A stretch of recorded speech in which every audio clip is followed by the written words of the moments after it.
They didn't include me on the family cruise, but of course they were expecting me to stay and take care of the 4 young children while they had a carefree time. So I decided to serve them a nice cold plate of karma. I'm at my parents' house on Sunday for the usual dinner, when my sister excitedly mentions the little gift we're going to give to Aunt Linda during the cruise. I catch my fork halfway to my mouth. What cruise? She looks at me as if I'm the one who's on the moon. The retirement cruise, the one we've all been organizing for months. I had no idea about anything. It turns out the whole family had planned 15 spectacular days to celebrate Aunt Linda's retirement. A 5-star resort, excursions, everything paid for. My parents, my 2 brothers, 3 cousins with their respective partners. Absolutely everyone was invited except me. When I finally ask why no one had told me anything, my mother lets out a nervous laugh and replies, "Oh, girl, it's just that we thought you could be more useful here." I stare at her. Useful for what exactly? My sister steps in front. With kids, obviously, you've always been great and someone has to take charge.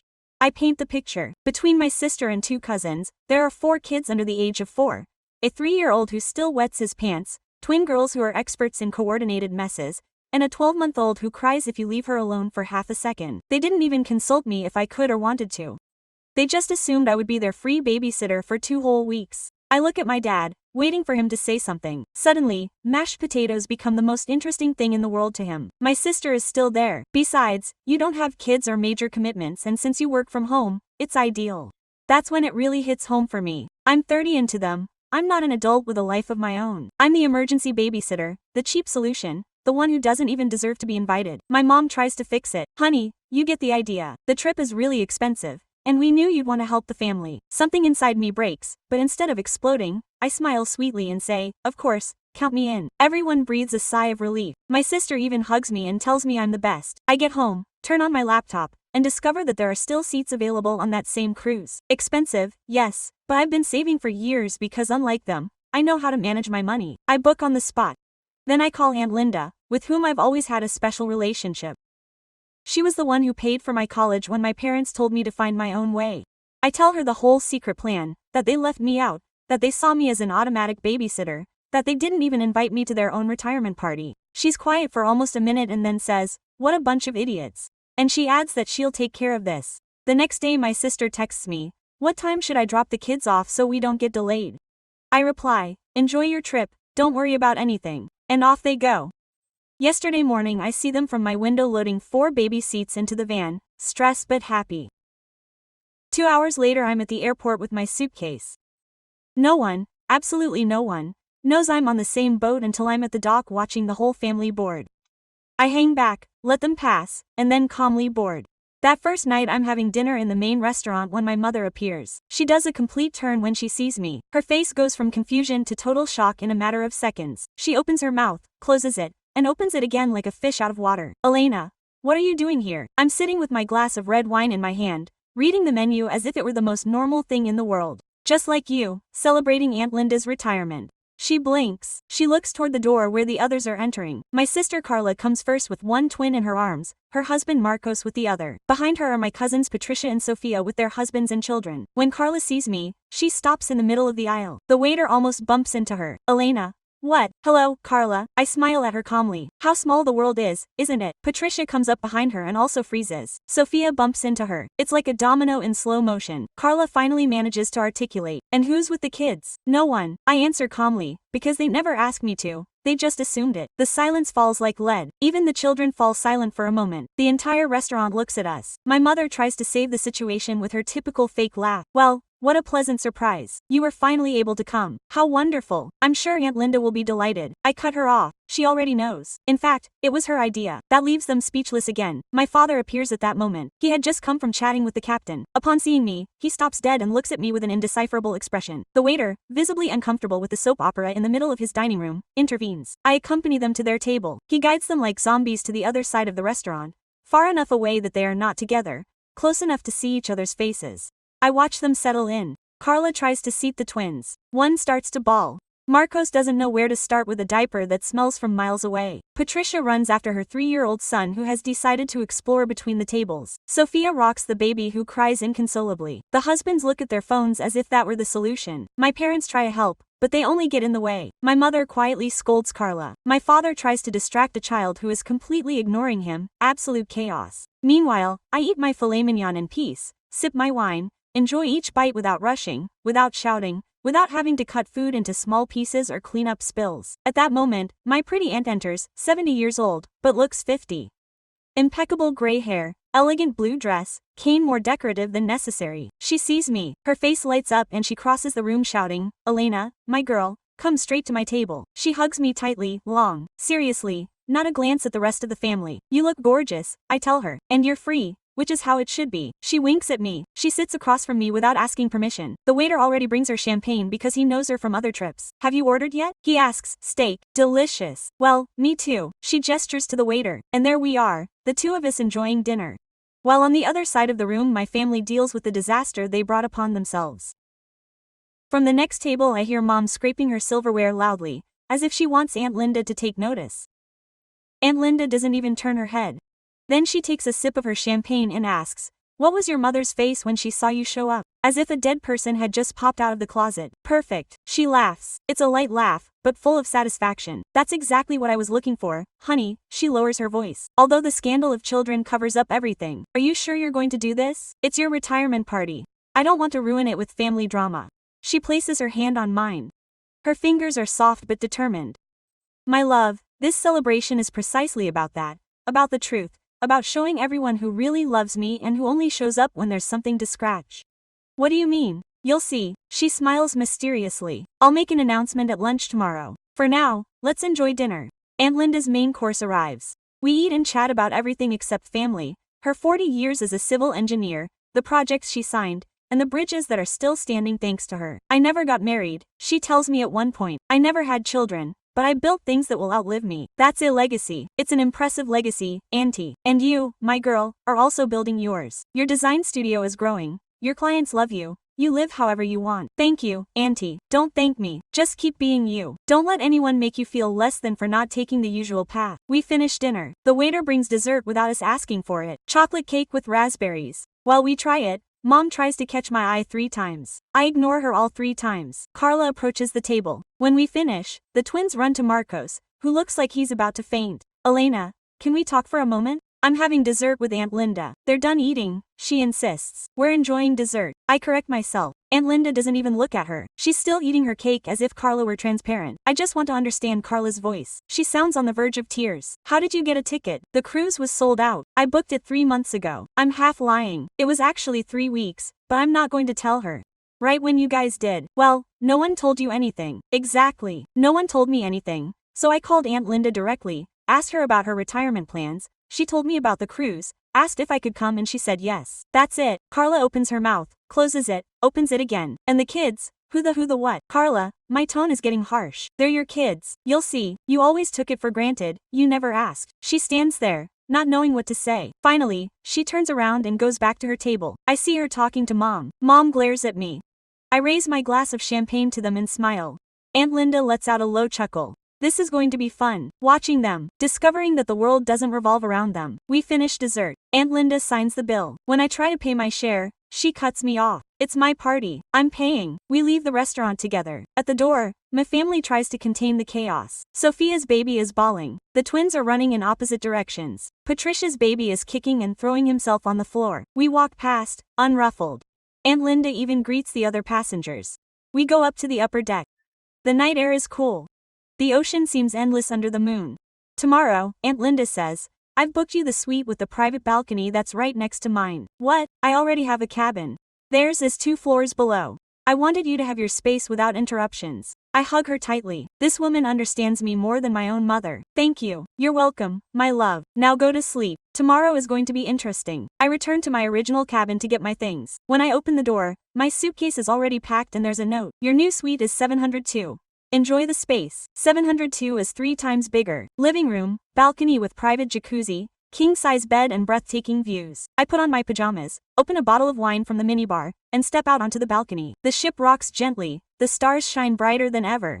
The sound of the waves is pure calm. I take a picture and upload it to Instagram. Last-minute surprise upgrade. Thanks, Aunt Linda. In less than a minute, my phone starts vibrating. but this time it's not likes from friends. Carla, suite with balcony. How much did that cost you? I don't answer. Patricia, Aunt Linda gave you that room. Neither. Mom Elena, we'll talk tomorrow. This is ridiculous. I block notifications. I get into the jacuzzi with a glass of wine. The hot water melts the knots in my muscles. The wine loosens my head.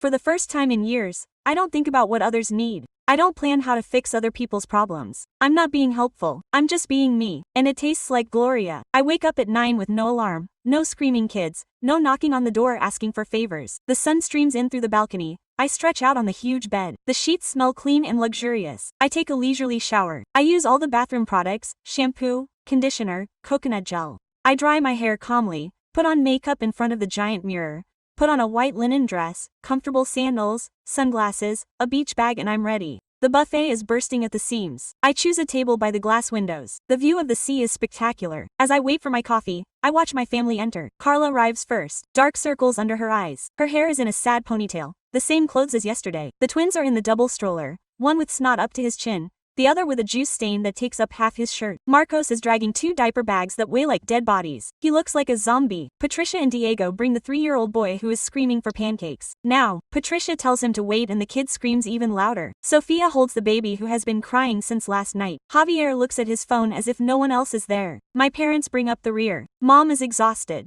Dad yawning every 5 seconds. They still haven't seen me. They are too busy looking for a table big enough.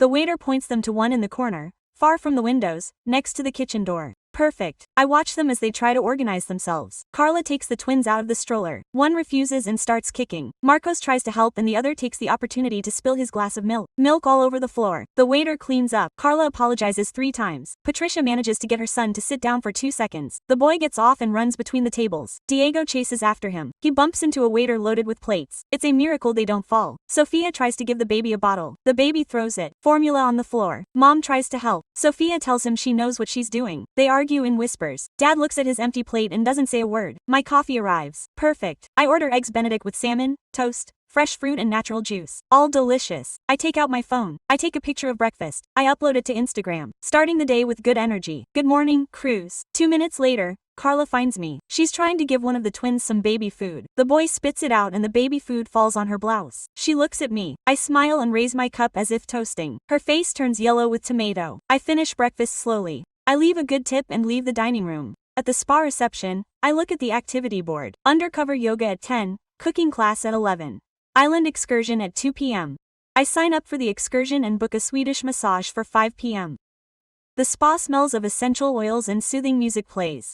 The receptionist greets me with a huge smile. Good morning, Miss Morales. Your 5 p.m. massage is still confirmed. Anything else you want to add? We have a 24-karat gold facial, a full mani-pedi. Everything. Give me what you can until 8 p.m. Perfect. You'll be super busy. I leave the spa and head to the pool. I pick one. I stretch out on a lounger in the adults-only area, well away from the family pool where the screaming of children still echoes. The pool attendant appears instantly. What would you like to drink, ma'am? A non-alcoholic piña colada, please, with its colorful umbrella. I stretch out comfortably in the hammock, take out my e-reader, and finally open that novel I bought months ago but never found the time to start. My ice-cold, sweet, perfect drink arrives. The little umbrella makes me smile silly. I read for a whole hour. Nobody bothers me. Nobody complains to me. Nobody asks me for anything. It's heaven. At 11:30 my phone alarm goes off. Time to get ready for the excursion. I go up to my cabin, put on some denim shorts, a light blouse, sneakers, a hat, and sunscreen up to my ears. The departure is at 2 o'clock. But I have to be at the meeting point before then. At 1:30 I go down to the lobby. There are already about 20 people, all adults, some in couples, others alone like me. The guide's name is Miguel. Young, with that Caribbean accent that envelops you. He explains that we will go to a nearby island, a private beach, free time to swim, snorkel, or simply do nothing. The boat is small, it holds just 25 people and, note, adults only, no children under 12. Perfect. We get on. I sit in the back. The engine starts up and we leave the dock. Half an hour later, the water is so clear that we can see fish gliding under the hull. When we arrive, everything is just as it was painted. White sand, leaning palm trees, turquoise sea that seems unreal. I get off the boat. The warm water reaches my knees. Miguel hands out snorkeling gear. I grab one and dive in. The next 2 hours are pure spectacle.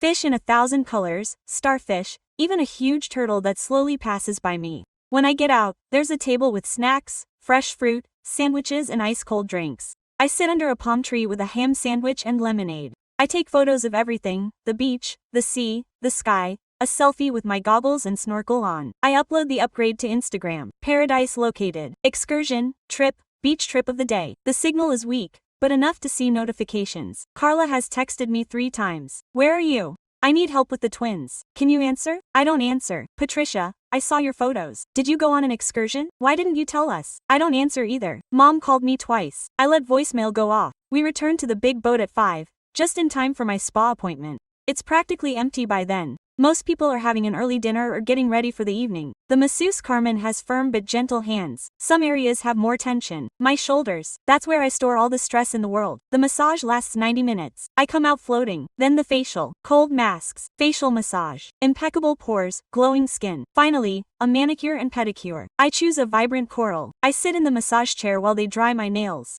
It's 8 at night. 5 straight hours of pure pampering.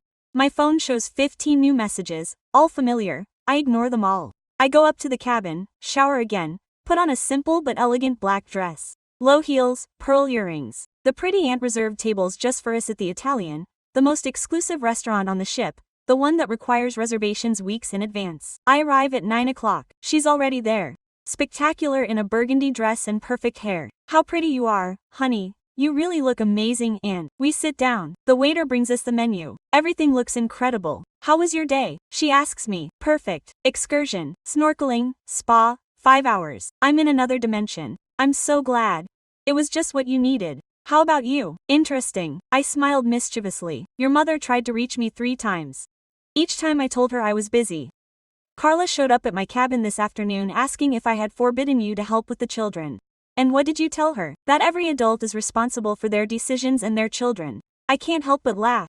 We ordered lobster ravioli for me, mushroom risotto for her. While we wait, she takes an envelope out of her bag. Tomorrow, during family lunch, I'll make my announcement. I want you to know before anyone else. She opens the envelope and passes it to me. Inside are legal documents. I read it once, twice, 3 times. And this is your new will from just 2 weeks ago. You leave me everything. The consulting company, the beach house, the investments, everything is yours. Your mother receives a fixed amount, decent, but not disproportionate. Your sisters and cousins, something symbolic. The rest is for you. I can't accept this. Why not? Because there's going to be a big deal, sweetheart. Take my hand. The problems already exist. This family uses you, has always taken you for granted.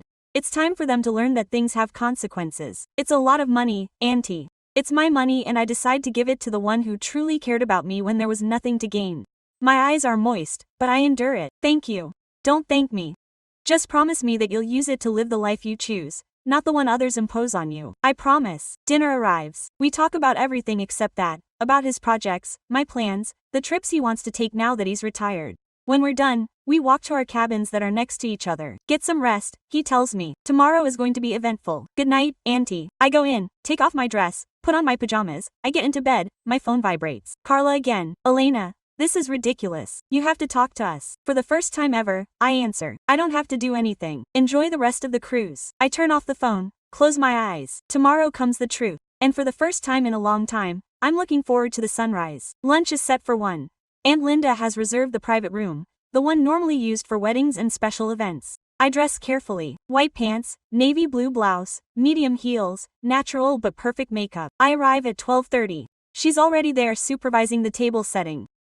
You slept like a log and you like a baby. She smiles. Ready? The truth is I don't know if I'm ready. No one is ever ready for the truth, but it's necessary. The table is long for 15 people. There are little cards with names. Mine is to the right of Aunt Linda who presides at the head. To her left, Mom, Dad, Carla and Marcos, Patricia and Diego, Sofia and Javier. The kids aren't coming. The aunt hired nannies from the boat. How much did that cost you? I ask quietly. $500 for 3 hours.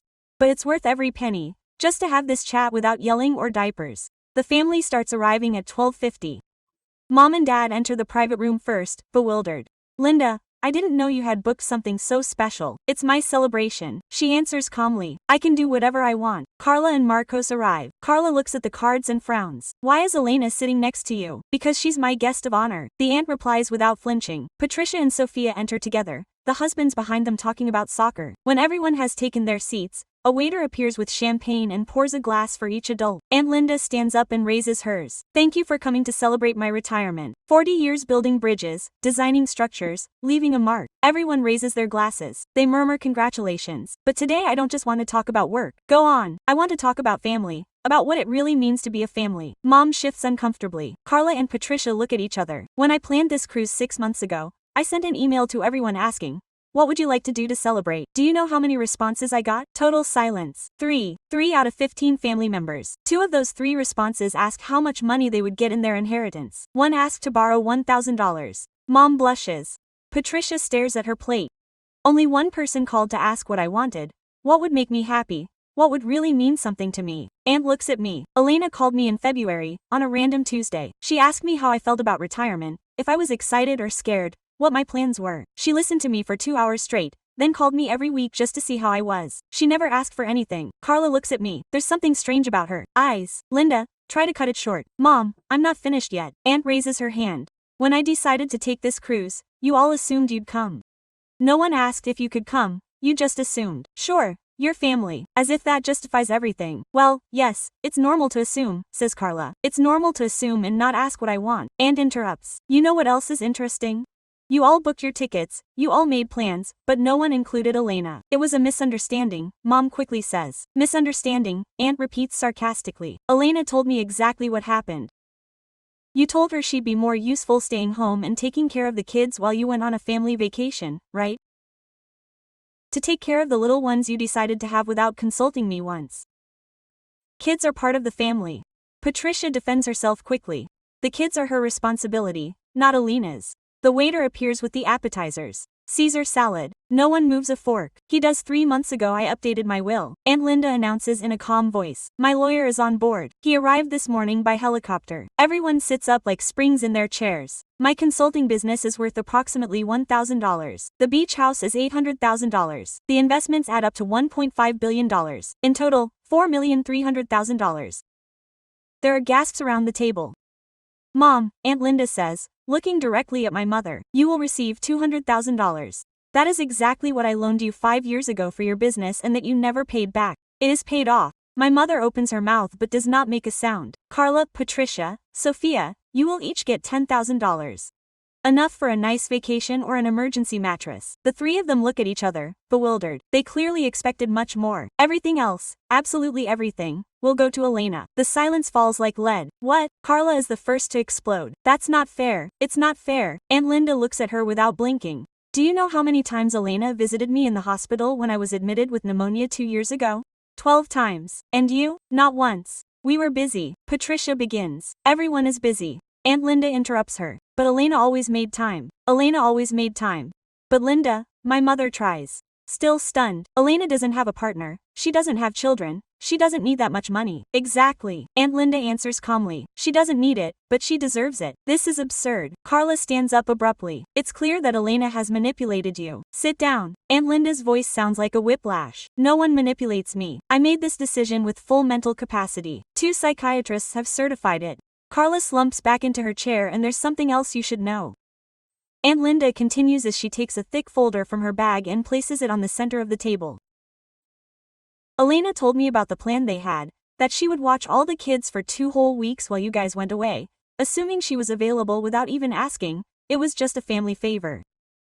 Sophia mumbles in a barely audible voice. 1 favor, 500 hours of childcare. Multiply that by $20 an hour. That's $10,000 worth of free work they were hoping to get out of her. No one answers. Quote, I hired an investigator, Aunt Linda continues, to look at how many times in the last 5 years Elena has been asked for favors.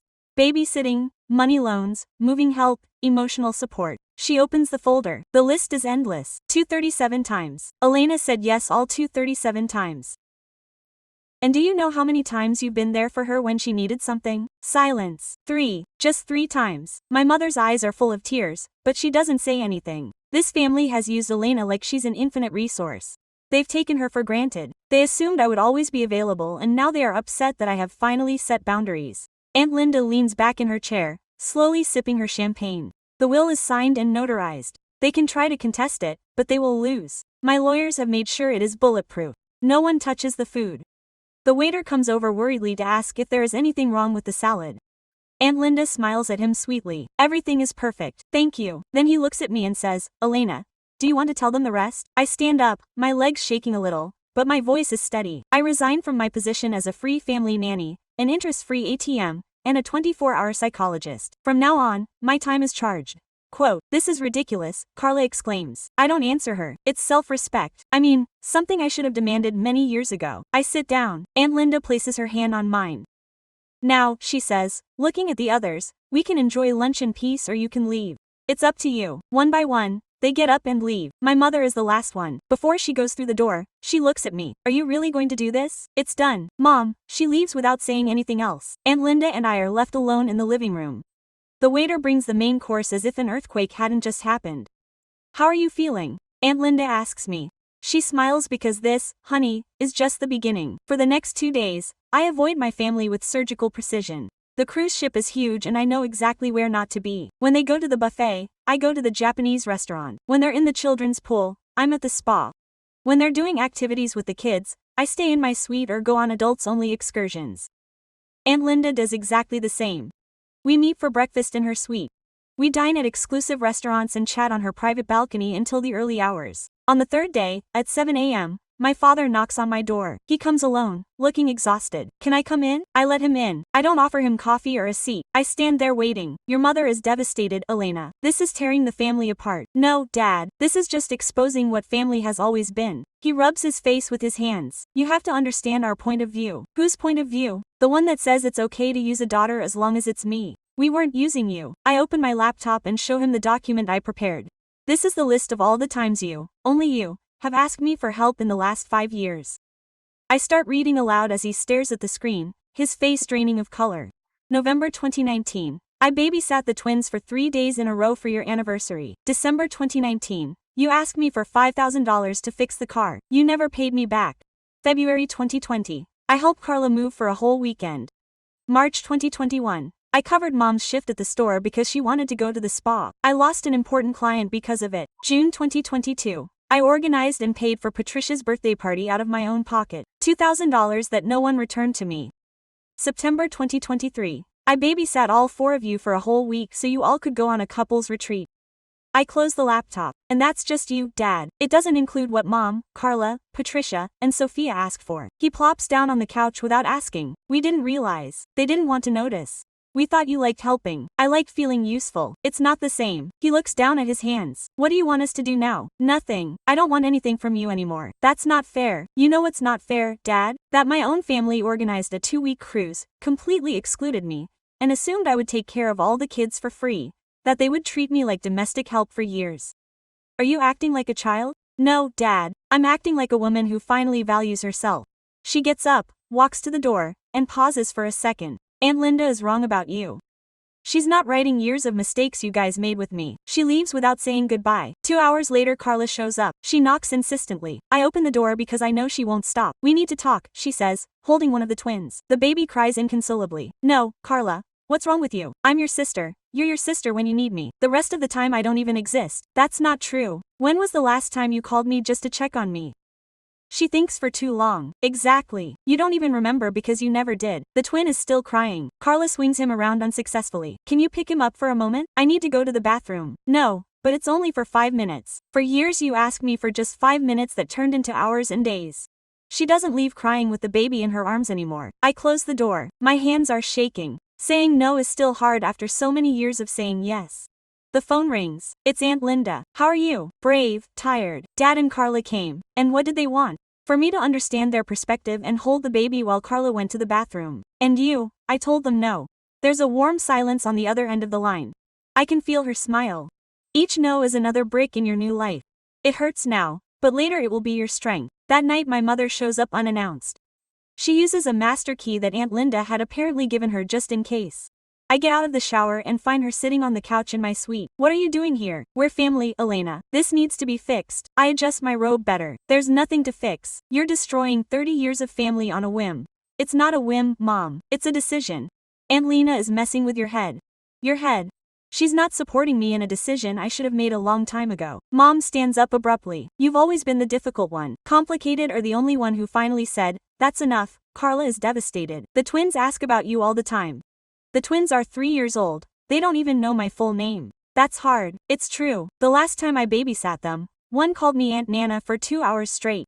No idea I was Elena. Mom is speechless. You know what else is true? That I wasn't invited to Patricia's birthday party last year. That no one told me when Dad was hospitalized 6 months ago. I found out by pure chance 3 days later. We thought you were very busy, but never too busy to babysit, to lend money, to fix everyone's life. This is different. It's not. You chose what pieces of my existence were useful to you and threw away the rest. Mom comes closer, tries to caress my arm. I move away. Don't touch me. I'm your mother. A mother who always chose others before me time and time again. Because they needed more, not because I let myself be used. But that's over. Mom grabs her purse, walks to the door, pauses in the doorway. When Aunt Linda dies and you're left with all that wealth, you're going to end up all alone. I'd rather be alone and quiet than surrounded and used like rags. She slams the door shut. I collapse to the floor. I cry for the first time in days. I don't cry for them. I cry for the family I could have had but never was. The phone rings. Aunt Linda again. Did you hear her leave? She asks. Were you listening? The walls are paper thin. And she didn't exactly whisper. She said I'm going to be all alone. Honey, being alone isn't the same as being abandoned. You choose loneliness. They pushed you into abandonment. It hurts just as much now, but the pain of setting boundaries goes away. The pain of being used is forever. She's right, as always. Thank you, Anne. Get some rest. Tomorrow we have the best excursion of the cruise. Which one? Swimming with dolphins. Alone, you and me. I smile through my tears. Sounds perfect. He's going to do it. The dolphin diving excursion starts at 8. Aunt Linda and I arrive at the dock first. The instructor's name is Daniel, about 35 years old. Black hair, green eyes, warm smile. Good morning, ladies. Are you ready to meet the dolphins? More than ready, Aunt Linda replies. The group is small, 8 people, a honeymooning couple, 3 friends celebrating birthdays, and a man traveling alone. The man sits across from me on the boat. Andres introduces himself, an architect, 40 years old, divorced 2 years ago. First time on a cruise, he tells me as we leave the port. Yes, and yours is the third, but the first time I've come alone. Before, I always came with my ex-wife. How do you feel about that? Free. She smiles. It sounds strange, but it's the truth. It doesn't sound strange at all. Aunt Linda gives me an approving look. We arrive at the diving area. Daniel explains the rules. How to approach the dolphins. What to do if they get too close. How to handle the equipment. I put on my wetsuit. Andres helps me adjust the tank. Nervous? She asks a little. Me too. But they say it's unforgettable. We jump into the water. It's cold, but invigorating. It takes me a minute to get used to it. Then the first dolphin appears. Huge, beautiful. It swims straight towards me. I freeze. It circles me and moves away. Andres emerges next to me, pointing down. There are 3 more dolphins playing with each other. We spend 40 minutes underwater. It's the most amazing thing I've ever experienced. When I get on the boat I'm shaking with cold and excitement. That was, I have no words. Magical. Andres finishes. Totally magical. My beautiful aunt takes a photo of us together. Andres and I, with the ocean in the background, smiling like children. On the way back we chat about his work, mine, and why the 2 of us are here alone. My family said it was selfish to take this trip without them. He tells me I should have brought my nephews. And why didn't you? Because I needed space for myself. That makes me selfish. Does it make you human? He smiles. My therapist thinks the same. We have a lot in common. When we get to the boat, Andres asks if I'll have lunch with him. I look at his pretty aunt. She nods. I'd love to. We eat at the Mediterranean restaurant. He orders for both of us. Hummus, falafel, Greek salad, lamb. I hope you like Mediterranean food. I love it. We talk for 2 hours straight about his divorce, about my family, about how we both learned to set boundaries. My ex said I was selfish because I worked too much, he says, but I worked to pay for her whims, her car, her clothes, her trips with her friends. When did you say enough? When she asked for a divorce, but wanted me to continue being her ATM. And what did you do? I hired the most expensive lawyer in town. He didn't get a single euro more. Do you regret it? Just not having done it sooner. I totally understand that feeling. Then we walk around the deck. We pass the children's area. I see my family. Carla runs after the twins who are going in opposite directions. Marcos is sitting with his head in his hands. Patricia is scolding her husband while her son kicks on the floor. Sophia is rocking the baby who won't stop screaming. Javier is talking on the phone, oblivious to everything. My parents must be resting in the cabin. Is that your family? Andres asks. Yes, they look exhausted. They are. They brought 4 children under the age of 4. No plan B, no plan B. They wanted me as a free babysitter. And what did you do? I got on the cruise without telling them. Andres bursts out laughing. That's great. It's necessary. We keep walking. No one sees us. They're too busy with their chaos. We spend the rest of the day together. Minial. Cocktails by the pool. Sunset from their balcony. I have to confess something to you, she says as the sun sinks into the sea. What? I saw you the first day at the restaurant with your family. I saw how they treated you, how they ignored you, and I thought you were incredibly brave for being there alone. I didn't feel brave. But you were and you still are. She takes my hand. It's the first time in days that someone has touched me without asking for something in return. Can I kiss you? Yes. The kiss is soft, sweet, without haste or demands. When we separate, I smile. That was nice. Perfect. That night, the three of us have dinner. Aunt Linda joins in. We talk like old friends. Do I like you, Andres? Aunt says. You treat Elena the way she deserves. It's easy when she is who she is. Aunt winks at me. After dinner, Andres walks me to my cabin. Do you want to come in? I ask. I'd love to, but I prefer to take it slow. Me too. Should we have breakfast together tomorrow? Sure. We kiss again, for a longer time. When she leaves, I stand leaning against the door, grinning like an idiot. My phone vibrates. Message from my pretty aunt. That guy suits you. I reply. I know. She adds. Your family saw you two together on the deck. Carla almost falls over running after the twins. She couldn't take her eyes off you. I laugh to myself. The next 3 days are perfect. Andres and I do everything together. Excursions, meals, dancing until late. My family runs into us constantly. Every time we pass by they're dealing with some disaster. Crying, burst diapers, food on the floor, and I'm holding Andres's hand smiling, living my best version. On the 6th day, Mom stops me in the hallway. Who is that man? His name is Andres. Did you meet him here? Yes, Elena. You barely know him. What will people say? I don't care what people say anymore. Are you doing this to hurt us? No, Mom. I do it to be happy. Whether it hurts you is your business. She opens her mouth to retort, but Andres appears behind me. Is everything okay? She asks me. Everything is perfect. I take his hand. Mom, this is Andres. Nice to meet you, ma'am, he says, holding out his hand. Mom looks at him and walks away without shaking it. I'm sorry. Don't apologize. I tell him. It's not your fault for the way she acts. She's right. That night, Aunt Linda makes another announcement. This time in private. Just the three of us. I've decided something. I want Elena to run my company when I fully retire. But she needs a trustworthy partner. I already have the lawyer for the legal part. You'll take care of the 5050 operations, and when I'm gone, the business will be entirely yours. I don't know what to say. Say yes. Yes. Andres looks at us. Your aunt is incredible. I know. And so are you. Aunt smiles. I think you two are going to be great together. As always, she's right. The next day I upload a photo to Instagram. Andres and I on the deck, the sea behind us, smiling. The caption reads, sometimes the best things happen when you stop searching and start loving yourself. In less than an hour, 200 likes, 50 comments, all positive, except one from Carla. How quickly you forget about your family. I reply for the first time. I didn't forget. I just stopped putting them first over myself and then I blocked her. Andres reads my message and smiles. That was great. I learned from the master. I look up at Aunt Linda's suite. Your aunt is unique and so are you. She kisses me on deck in front of everyone.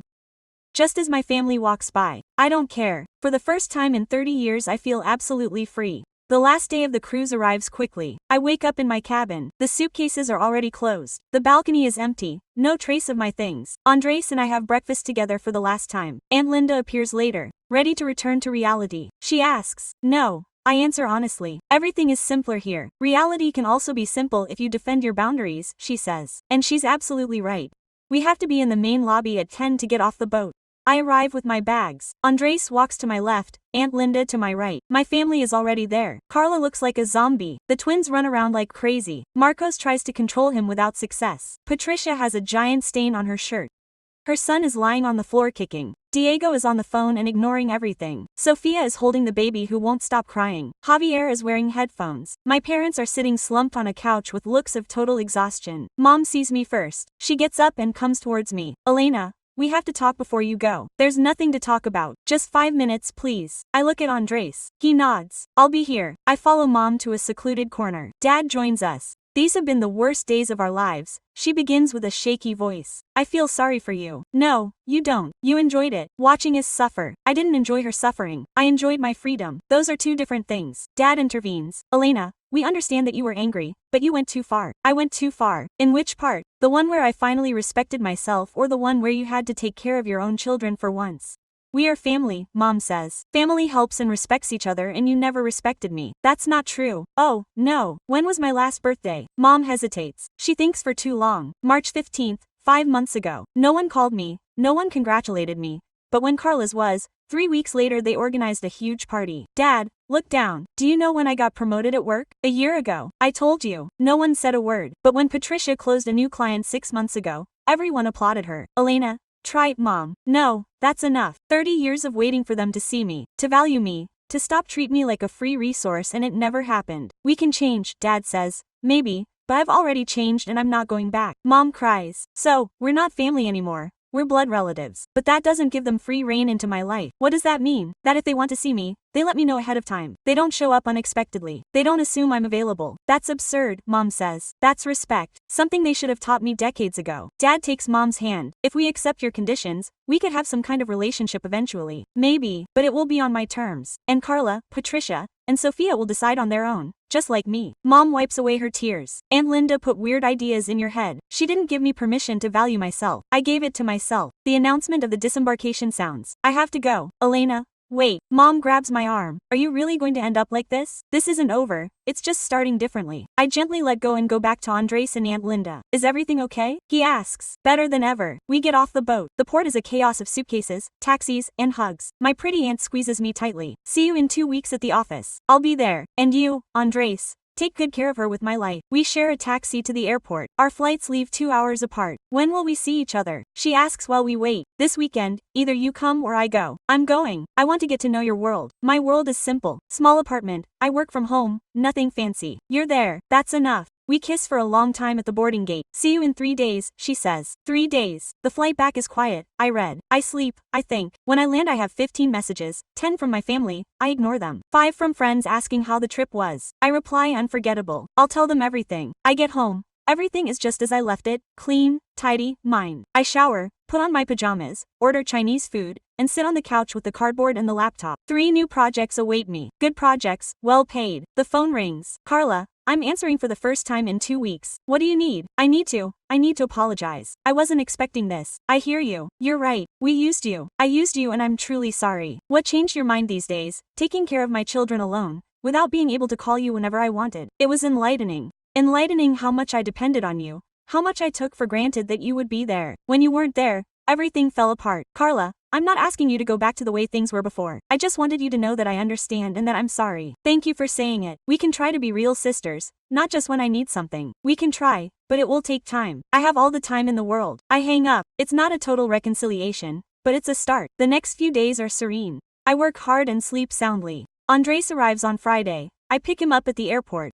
We kiss like months have passed. Your city is beautiful, he says as I drive. Wait until you see my apartment. It's tiny. I don't care about the size. We spend the weekend together, cooking, watching movies, talking until the early hours. On Sunday, before he leaves, he tells me, I've been thinking, my company has an office here. I can request a transfer. You can do it for us. Quote, yes, we barely know each other, Andres. I know, but this is real. Don't you feel it? Yes, but I don't want you to change your life for me. I'm not changing it for you. I'm changing it for us. 2 months later, Andres moves to my city. We don't live together. He rents his own apartment, but we see each other 4 or 5 days a week. Aunt Linda makes me her official partner. My name is on the door. I have my own team. Carla and I start eating together once a month. At first the conversations are tense, then they flow. Patricia calls me 3 times to apologize. I accept, but I ask her to keep my distance. Sophia never does. I block her on everything. My parents show up unannounced. I don't answer. I send them a message. 3 days, notice or nothing. The next time they call before, I receive them an hour later. Cold but polite conversation. Months after the cruise, Andres proposes to me in my living room without a flashy ring or a movie scene. Just him on his knees. And a sincere question. Do you want to build a life with me? I say yes. We get married 3 months later. Intimate ceremony. Aunt Linda is my godmother. Carla comes. Patricia and Sophia. No, my parents show up, but they leave soon. It doesn't affect me. The people who matter are there. A year later, Aunt Linda announces her final retirement and leaves me the entire business. Carla congratulates me heartily. Mom says it's unfair. I tell her that life isn't fair and hang up. 2 years later, Andres and I buy a house, an office for me, a study for him, and a guest room with a lock. Carla asks me to take care of the twins for a weekend. I tell her no, for free. How much do you charge? $50 an hour. She almost gives her something, but she pays. 3 years later, Aunt Linda dies in her sleep. 83 years old, a full life, a peaceful death. At the funeral, Mom tries to talk to me about the inheritance. I tell her it's not the time. She gets angry and leaves. She leaves me everything. 4 million. The beach house, the company. My family tries to contest the will. They lose. The aunt's lawyers were made of steel. Carla is the only one who doesn't sign the lawsuit. I'm calling to thank her. I didn't sign because I know you deserve it and because I finally understood that she loved you more because you loved her without asking for anything in return. Thank you, Carla. You're welcome, sister. 5 years after the cruise, our daughter is born. We call her Linda. Carla is the only one in my family who knows her in the first few months. My parents come later. Patricia truly apologizes and gets to know her a year later. Sophia never meets her and that's fine with me. I run the company that Aunt Linda started. It grows every year. I hire people, pay them well, treat them like people, never like resources. Andres advances in his work. We support each other without invading each other. I never take his time for granted. He never mine.